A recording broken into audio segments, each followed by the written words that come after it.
La Guinée fait partie des 28 pays qui bénéficient d'un allègement de dette par le Fonds monétaire international afin de faire face à la pandémie de Covid-19.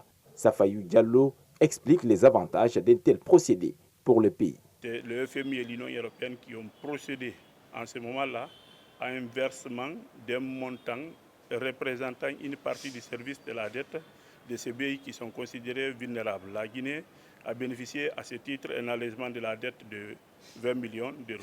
Et donc, ce montant qui a été libéré par le Fonds monétaire international ainsi que l'Union européenne devrait permettre à la Guinée d'utiliser désormais cette somme pour faire face aux infrastructures économiques et sociales. Cette démarche n'a d'inconvénient certes, mais cet économiste déplore le fait que la Guinée soit dans cette catégorie de pays. J'aurais préféré que nous travaillions afin que nous ayons une dette interne qui est énorme par rapport à la dette externe. Malheureusement, aujourd'hui, la plupart des pays en développement, notamment la Guinée, ont des dettes externes qui sont supérieures aux dettes internes.